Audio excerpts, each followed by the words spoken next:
The Liverpool Reaction, an American LFC podcast, starts now. Welcome, everybody, back to the Liverpool Reaction, an American LFC podcast. I'm here with Coach Ralph, as always. Coach, another good day. Yeah, another win. So I don't know anyone that's going to complain if your team's winning all the time. So, and of course the classic Arne Slot score of 2-0. Yep, the slot score for sure. Coach, before the game, there was news that Alexander Isak would not be playing, wouldn't be starting, wouldn't even be on the bench. Kind of strange, 2 weeks in a row, the star strikers of the other teams don't feature against Liverpool. We'll take it, but a little strange. Well, obviously, it was a little bit different with Erling Haaland because we all knew that he had an injury and he'd picked up a knock. The Isak situation was a total surprise. So I don't know if it's an injury or he wasn't feeling well because he was at the stadium. So he traveled with the team. So I guess that's something that will be asked because they play in the FA Cup this weekend, don't they? I believe they do, and so I'm sure that the manager will be quizzed about that. So I suppose you could look at it and say, well, did he decide to rest him? Maybe he was feeling something, and I mean, Isak obviously is one of the top strikers around, but he does seem to pick up a lot of injuries. Yeah, it was an ankle injury from what I read, and Eddie Howe kind of made a strange comment about they don't know how serious it is, but maybe their desire to have him back isn't indicating exactly how serious it is. Kind of a strange comment. So, but anyway, the game still has to be played. And this Liverpool team today looked very similar to the one that started picking up steam at the beginning of the season. Yeah, I mean, it was a pretty routine win in a lot of ways, and other than that time that Wilson got through in the first half, there was one time he got through and he was clearly offside. I don't believe he was the second time. I think if Alexander Isak's on the end of that, I think you could be in trouble. But yeah, I mean, it was a pretty routine win. And there's the game in 2-3 weeks' time when they meet again in the Carabao Cup final. Mm-hmm. So I'd be very surprised if it's that kind of a game when we get to Wembley. I mean, presumably Isak will be back, and I believe Joe Linton wasn't there today either. Yeah, he didn't play either. Yeah. So I'm sure that they would be two players who would figure. And I mean, Joe Linton has a huge physical presence when he's in the team. So that'll make a difference. I think Liverpool's team, the differences will be Kelleher will be in goal. Gakpo will probably play. And Robertson will play. That's what I would think. That's what I would assume for the final. And I mean, that's if everybody's fit. So I think each team will have 2 or 3 changes, and I think Newcastle's game plan will be a little more front foot than it was today. Yeah, the game back, what was it, December, when they tied 3-3? Much different game. Obviously, that was away from Anfield and missing their top gun. And Joe Linton is a good player as well in the midfield, and like you said, adds physical presence. So those are 2 very significant players for their team. But regardless, the team went out there. They played very well. I thought Szoboszlai was almost perfect today. Running energy. He's been really showing us a lot over the last, 3 months. I mean, he's been really, really good. He's getting better. You can see he's getting better. Right. He's confident. He's in a rich vein of form. And so hopefully that'll carry on into the Champions League as well. So yeah, he looks good. I thought Mac Allister looks good. Yeah.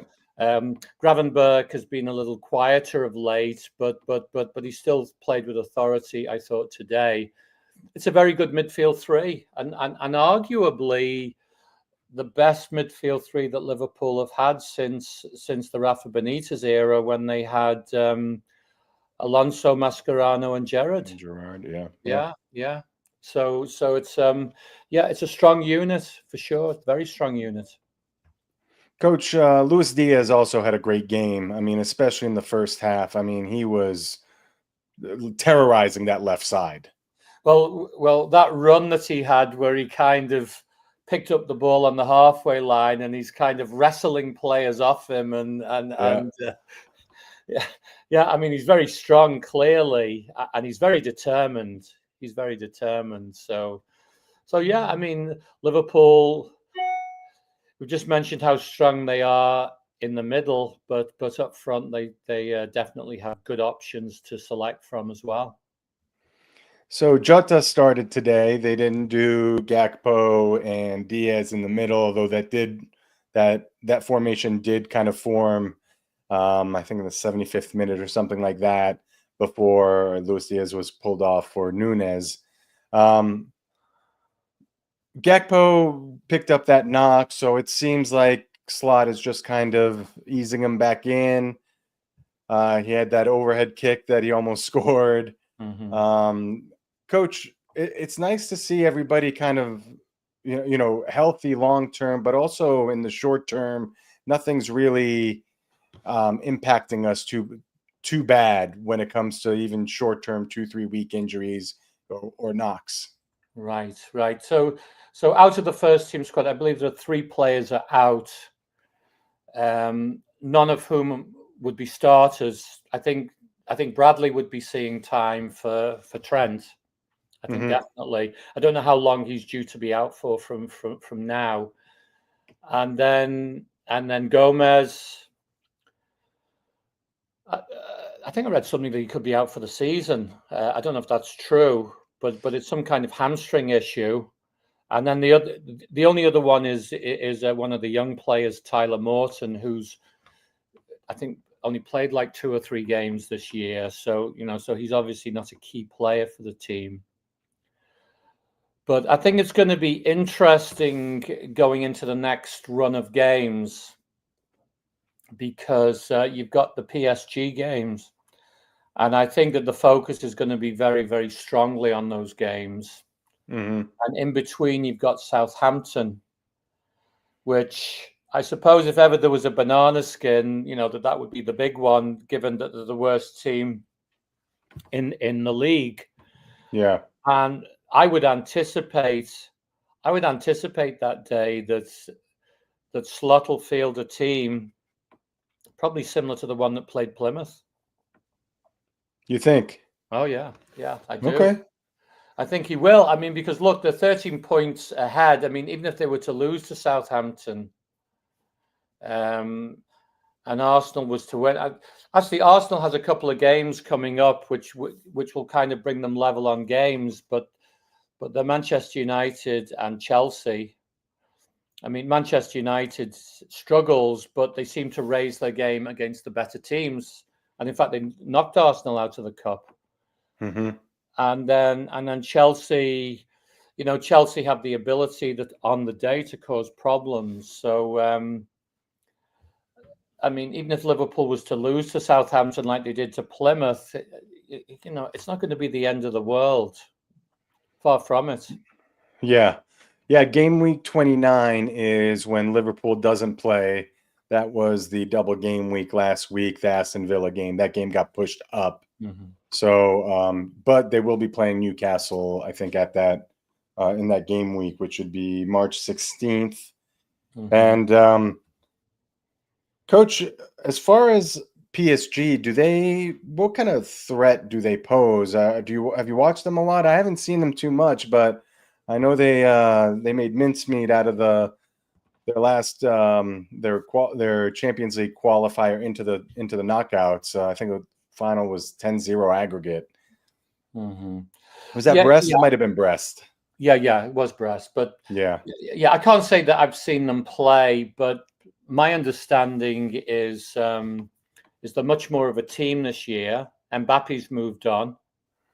And so only a couple of years ago they had the big three up front, and so at that particular time it was like they would defend with 8 men with 3 men up all the time. So Yeah. so it's not that kind of a situation anymore. And like Liverpool, like they're well ahead in their league, which I guess isn't unusual for them. And they beat Manchester City quite handily, if I recall. I you know I mean, they're the class of Ligue 1, in France. I mean, they're always at the top and close to winning it. I'm not sure exactly where they are in the standings right now. I could kind of take a look to see real fast, but uh, yeah, they're 13 points clear as well. Mm-hmm. Interesting. The coach. More about today's game, though. Other than Szoboszlai and the midfield, you mentioned Mac Allister. Anybody else stand out to you? I mean, it was just a competent all round team performance. Newcastle didn't cause too many problems, and you just felt that Liverpool. I mean, like they got the early goal, and it was just pretty much. There would be periods of the game when they were just possessed for the sake of it. Yeah. And you just got the feeling that even if Newcastle was to do something, if they were to score, that Liverpool would just kind of go up a gear. And I think one of the features of the season, I know there's been some discussion about the injury record that Liverpool has had this year, or to be more accurate, hasn't had. Yeah. And I think one of the features of the way that Slot has had the team play, and this is from early season, is they're not knocking on the door for 90 minutes. They seem to have periods of the game where they slow the pace down, they possess, they don't take any chances, and then there's other periods when they kind of go up a gear and then they take it to the opponent. So I don't want to jinx anything. I mean, there's a comment on the BBC website tonight that it's kind of a procession towards the title. And it does start to feel that way, especially with Arsenal dropping more points. Yeah. And I think that what'll happen. I mean, Liverpool aren't going to set any records this year for winning the title. I think that they're just going to do what it takes. I can see the manager giving a run to more players because. Again, I don't want to jinx anything, but as long as they've got a big lead in terms of the Premier League table, I think he's going to be seriously planning for next year. And so this is a good time maybe to look at several players when maybe there's not quite so much on the line, because they have a big lead. Yeah. And are they going to do the business for him next season? Endo, Kwanzaa, they came in. I thought they both did really well. Curtis Jones came in. I thought he did really well. There's a cohesion to this team because everybody's getting minutes. Okay, some are getting more than others, but everybody's getting on the pitch. Everybody's playing. Coach, you made the comment a couple of years back when the substitutions were increased to 5, and you said no, it's no longer 11 versus 11. It's 16 versus 16. And those substitutions are so key, but also it brings a lot more minutes to guys that are not starting. And it's from our standpoint, the cohesion that it creates along, that people can plug in and play when people are out for a short period of time or even a long period of time. It's really created a team that fully understands what to do from the front to the middle to the back and whoever's in those positions. It's really remarkable. Yeah, it's a squad game now. It's a squad game. I've said this before, and I'll say it again. I laugh when I hear the pundits talking about any team. Oh, the manager doesn't know his best 11. It's not the best 11 anymore. Yeah. It's it's who he's going to involve as his 16 for a game, and then beyond that, how many players does he need to take care of injuries and suspensions and all that kind of stuff. And it's very much a squad game. I mean, going back to my early years supporting Liverpool, when they won the league in 1966, I believe they only used 14 players the whole season, and I think one of the players only played one game. So, different era, just very, very different approach, and perhaps they didn't play as many games, and they certainly didn't travel as much. I mean, like, they were in European competition, but there weren't as many games because in those days they were in the Cup Winners' Cup that year, the old European Cup Winners' Cup. And so there would probably be 3 or 4 rounds, and you either won or lost. And if you lost in the first round, then that was your European campaign over for the year. Whereas if you're in the Champions League now, I mean, I can't remember how many games they played. Was it 14 or something like that? It was 8 games. Yeah, it was 8, wasn't it? Yeah. So it'd be 16 games then, was it? So 16 games. And I mean, that's even if you finish bottom of the Champions League. So, it's a very different situation, and players are a lot fitter now. If you look at the players physically, I think all round, whilst it's a game that players of all sizes can play, I think the average size of players is bigger. There's more emphasis on athleticism than there used to be.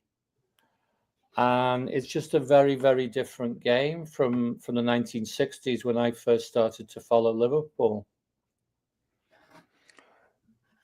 Yeah, I mean, as time goes on, they get bigger, faster, but also the torque they put on their bodies.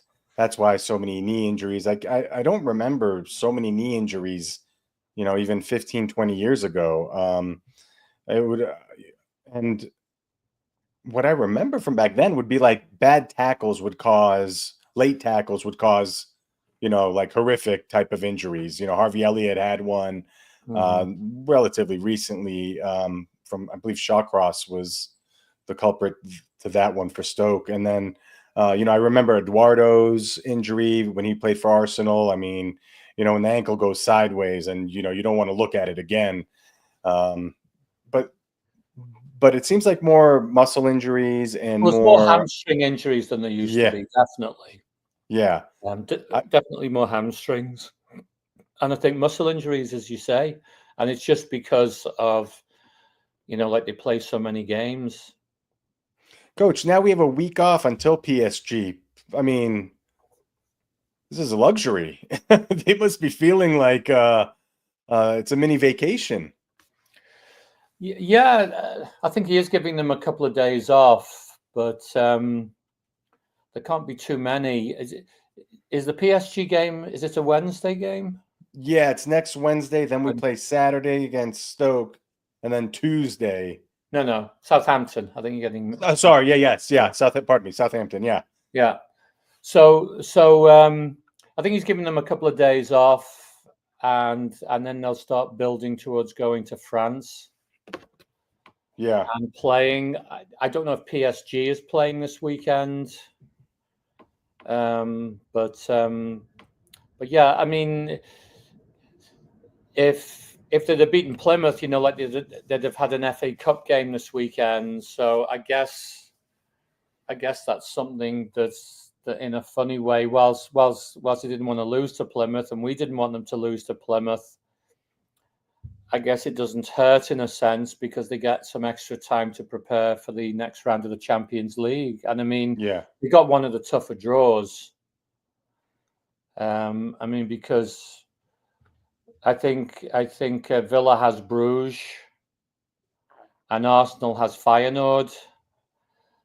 And I mean, PSG is a team that could win the Champions League. I don't think Feyenoord and Bruges are going to be in contention for the Champions League this year.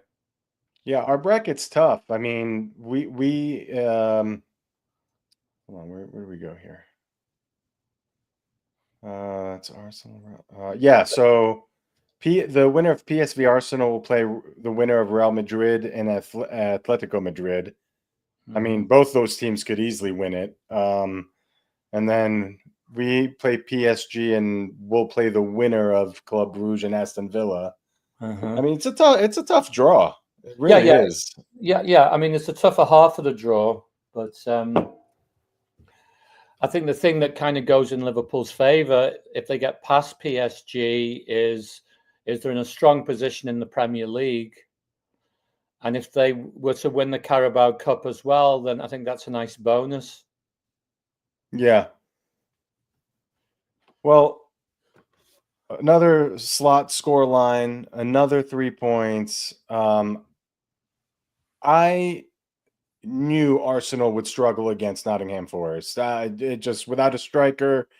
I kind of was flipping over to that game. I flipped it over during halftime and watched about 15 minutes of it, and it was just two teams that. I mean, Nottingham Forest has Chris Wood, but they're not an offensive style team.